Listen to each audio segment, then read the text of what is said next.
IVF treatments పై 20,000 discount. Doctor consultation మరియు ultrasound scan ను ఉచితంగా అందిస్తున్నారు. 49 అంటే సంతానం, 49 అంటే సంతోషం. Welcome to PDTV. మాచర్ల నియోజకవర్గ వైఎస్ఆర్ కాంగ్రెస్ పార్టీ మాజీ ఎమ్మెల్యే పిన్నెల్లి రామకృష్ణారెడ్డి అరెస్టుకు రంగం సిద్ధమైనట్లుగా తెలుస్తుంది. నిన్నటి నుంచి కూడా ఆయన నరసరావుపేటలో ఉన్నటువంటి ఇంటిని మఫ్టీలో పహారా కాస్తున్నటువంటి పోలీసులు అయితే ఈ రోజున అదుపులోకి తీసుకునే అవకాశం అయితే ఉంది.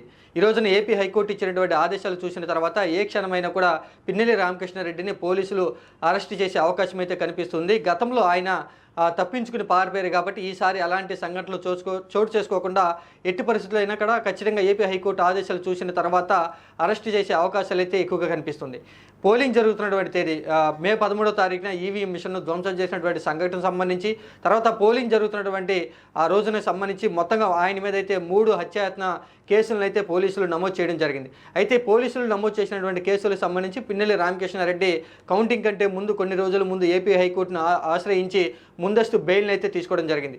అప్పట్లో ఏపీ హైకోర్టు అయితే స్పష్టంగా ఆదేశాలు ఇవ్వడం జరిగింది. కౌంటింగ్ జరిగే వరకు కూడా, కౌంటింగ్ పూర్తయ్యే వరకు కూడా పిన్నెల్లి మీద ఎలాంటి ముందస్తు చర్యలు తీసుకోవద్దని ఆదేశాలు స్పష్టంగా జారీ చేయడంతో పోలీసులు అయితే అప్పుడు పిన్నెల్లి రామకృష్ణారెడ్డిని అరెస్ట్ చేయకోకుండా ఆగిపోవడం జరిగింది. జూన్ 5వ తారీఖు వరకు కూడా ఏపీ హైకోర్టు ఇచ్చినటువంటి గడువు పూర్తి అయిపోవడంతో ఇప్పుడు ఏపీ హైకోర్టు ఈరోజు పిన్నెల్లి మీద ఒక నిర్ణయం తీసుకుని అయితే అవకాశం కనిపిస్తుంది.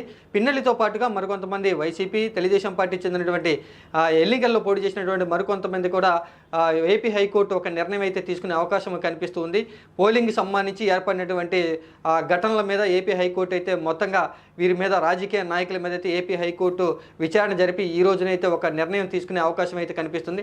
పూర్తి స్థాయిలో పిన్నెల్లి రామకృష్ణారెడ్డిని ఏపీ పోలీసులు అదుపులోకి తీసుకోవచ్చు, అరెస్టు చేయవచ్చు అంటూ కూడా పెద్ద ఎత్తున కూడా రాష్ట్ర రాజకీయ వర్గాల్లో ఒక చర్చ అయితే నడుస్తుంది. ఆయన ఎటు కూడా పారిపోకుండా, తప్పించుకోకుండా ఏపీ పోలీసులు అయితే నరసరావుపేటలో ఆయన ఉన్నటువంటి ఇంటిని పహారా కాస్తూ ఉన్నారు. పూర్తి స్థాయిలో ఆ ఏరియాని అంతటిని కూడా ఏపీ పోలీసు విభాగం అయితే అదుపులోకి తీసుకున్నట్టుగా తెలుస్తుంది.